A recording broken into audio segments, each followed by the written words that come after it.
বাংলাদেশের নির্বাচনের অন্য কোনো বিকল্প নেই। আগামী নির্বাচনটা হতেই হবে। শরীফ ওসমান হাদির পেছনে পতিত ফ্যাসিস্ট স্বৈরাচারী আওয়ামী লীগ এবং তার শীর্ষ পর্যায়ের নেতৃবৃন্দ জড়িত থাকার সম্ভাবনাটাই সবচেয়ে বেশি বলে মনে করি। প্রত্যেকটি হত্যাকাণ্ডই ভিন্ন ভিন্ন একটা প্রেক্ষাপটে হয়েছে।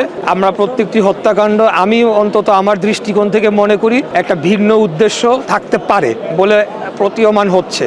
আমাদের গতকাল স্বেচ্ছাসেবক দল ঢাকা মহানগর উত্তরের সাবেক সভাপতি মুসাব্বিরকে যেভাবে হত্যা করা হয়েছে সেটার কিন্তু ইতিমধ্যে বেশ কিছু সিসিটিভি ফুটেজ এবং আলামত পাওয়া গিয়েছে। তাই আমি বলবো আইন শৃঙ্খলা রক্ষাকারী বাহিনী যাতে দ্রুততম সময়ে এটা তদন্ত করে তারা যাতে প্রকৃত দোষীদেরকে চিহ্নিত করে বের করতে পারে সেই পদক্ষেপ তাদেরকে নেওয়া উচিত। এবং শরীফ ওসমান হাদির বিষয়টি আপনি দেখেছেন, তারা একটা রিপোর্ট দিয়েছে। তবে আমি মনে করি শরীফ ওসমান হাদির পেছনে পতিত ফ্যাসিস্ট স্বৈরাচারী আওয়ামী লীগ এবং তার শীর্ষ পর্যায়ের নেতৃবৃন্দ জড়িত থাকার সম্ভাবনাটাই সবচেয়ে বেশি বলে মনে করি।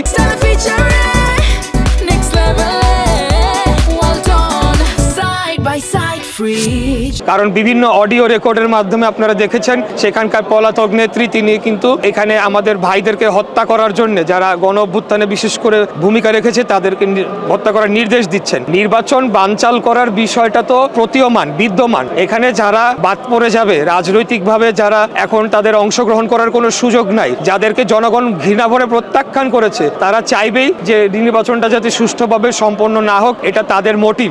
আর এর বাইরে আমি বলবো যে অন্যান্য যারা যে সকল রাজনৈতিক দল রয়েছে তাদেরকে এখন একটা দায়িত্বশীল আচরণ করতে হবে। বাংলাদেশের নির্বাচনের অন্য কোনো বিকল্প নেই, একটা নির্বাচিত সরকারের অন্য কোনো বিকল্প নেই। যত যাই হবে, যত কিছুই হবে, আগামী নির্বাচনটা হতেই হবে এবং আগামী নির্বাচিত সরকারের মাধ্যমে আমাদের যে সকল দুর্বলতা রয়েছে সেগুলোকে কাটিয়ে ওঠে নতুন বাংলাদেশ গড়ার জন্য আমরা আমাদের কাজ করে যাবো ইনশাল্লাহ।